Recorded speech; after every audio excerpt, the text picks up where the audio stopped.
Assalamualaikum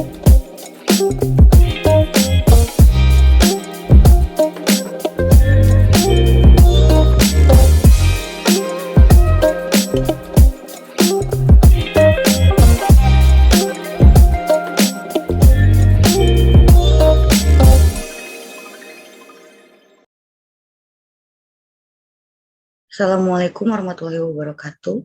Perkenalkan, nama saya Esti Andriani. Saya berasal dari Politeknik Industri dengan NPM 10702110005. Di sini saya akan mempresentasikan mengenai penelitian saya, yaitu ialah dengan judul optimalisasi pendadolan proyek konstruksi berdasarkan metode CPM dan metode PERT. Studi kasus yaitu di PT Rekayasa Bangun Utama, proyek konstruksi gedung produksi umami.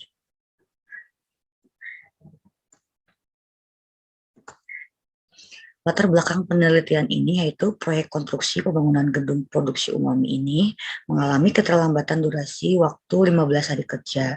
Kemudian penjadwalan proyek yang kurang baik, faktor awal keterlambatan proyek karena faktor eksternal atau faktor cuaca, dan faktor awal keterlambatan proyek yaitu karena karyawan yang terkena dampak virus COVID-19. Tujuan penelitian ini yaitu untuk mengetahui durasi waktu dan biaya optimal menggunakan metode CPM dan untuk mengetahui durasi waktu proyek menggunakan metode PERT.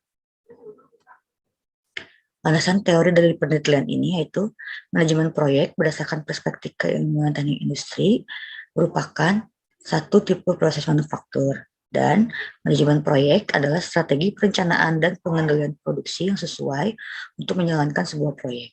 Oleh karena itu, manajemen proyek dapat dipandang sebagai sebuah sistem produksi yang dimana 3 kriteria sukses dari sistem produksi adalah biaya, waktu, dan kualitas. Juga berlaku sebagai kriteria sukses manajemen proyek menurut Giliandra 2015. Kemudian CPM, menurut Dimyati dan Terjaman, dikenal dengan adanya jalur kritis, yang dimana jalur yang memiliki rangkaian komponen-komponen kegiatan dengan total jumlah waktu terlama. Kemudian PERT menurut Upadi yaitu suatu metode yang bertujuan untuk sebanyak mungkin mengurangi adanya penundaan maupun gangguan produksi serta mengkoordinasikan berbagai bagian suatu kerjaan secara menyeluruh dan mempercepat selesainya proyek. Kemudian crashing program atau percepatan durasi. Menurut Kaisar Rondino, dalam manajemen proyek selalu ada pertukaran biaya dan waktu. Sebagai contoh, untuk menyelesaikan waktu proyek yang lebih awal dari jadwal dapat dilakukan dengan menambah sejumlah tenaga kerja atau dengan menambah jam kerjanya. Selanjutnya pembahasan mengenai CPM. Berikut adalah uraian kegiatan kritis yang dimana didapatkan dari hasil pengolahan data menggunakan software Microsoft Project 2016. Total uraian pekerjaan terdapat 48 kegiatan. Setelah diolah mendapatkan 34 kegiatan kritis. Berikut adalah jaringan diagram metode CPM yang dimana yang berwarna merah adalah kegiatan yang mengalami kritis atau critical path. Selanjutnya dilakukan percepatan durasi dengan berdasarkan pada koefisien penurunan produktivitas menurut Iman Soeharto. Percepatan durasi pada 34 kegiatan pada jalur kritis mendapatkan 89 hari kerja. Kemudian percepatan durasi 2 jam kerja pada 34 kegiatan kritis mendapatkan total durasi 86 hari kerja.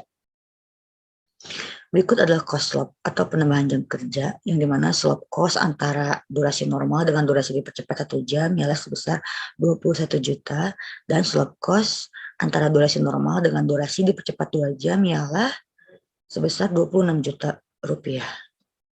Selanjutnya pembahasan mengenai metode PERT. Berikut adalah daftar aktivitas waktu optimis, waktu realistis, dan waktu pesimis, yang dimana 3 keterangan waktu tersebut digunakan untuk mendapatkan nilai TE atau nilai yang diharapkan. Pada proyek ini dihasilkan 92 hari kerja menggunakan metode PERT. Berikut adalah Fishbone penyebab keterlambatan proyek. Dapat 5 faktor yaitu manusia, material, metode, mesin, dan lingkungan. Dalam manusia terdapat tenaga kurang ahli, kekurangan tenaga kerja, dan tenaga kerja yang absen. Kemudian dalam material, pengawasan dan komunikasi, keterlambatan dana, material yang rusak. Kemudian dalam metode, Terdapat pengerjaan yang tidak tepat, jadwal kontrol tidak teratur, desain berubah-ubah, dan instruksi kerja yang tidak tepat. Kemudian dalam mesin terdapat peralatan yang hilang, peralatan yang rusak, peralatan yang tidak lengkap, dan penggunaan peralatan tidak tepat. Kemudian dalam lingkungan, yaitu terdapat cuaca berubah-ubah, tanah amblas, dan jangkauan yang sempit. Berikut adalah kesimpulan dari penelitian ini, yaitu optimalisasi proyek dengan menggunakan metode CPM terdapat dua pilihan, yaitu yang pertama adalah 89 hari dengan biaya sebesar 2,1 miliar rupiah, dan yang kedua adalah 86 hari dengan biaya sebesar 2,2 miliar rupiah. Cost log-nya yaitu 21 juta rupiah dan 26 juta rupiah, yaitu antara biaya normal dan penambah 1 jam kerja dan biaya normal dengan penambahan 2 jam kerja. Kemudian hasil dari metode PER terdapat hasil 92 hari kerja. Dengan demikian, semakin rendahnya durasi waktu kerja proyek, maka akan semakin tingginya biaya yang dikeluarkan oleh perusahaan. Pemilihan durasi dan biaya dari hasil penelitian dapat berpengaruh pada kualitas hasil proyek atau gedung itu tersendiri. Alhamdulillahirrahmanirrahim. Terima kasih. Cukup sekian presentasi penelitian dari saya. Semoga bermanfaat bagi penonton dan yang mendengarkan. Cukup sekian. Assalamualaikum warahmatullahi wabarakatuh.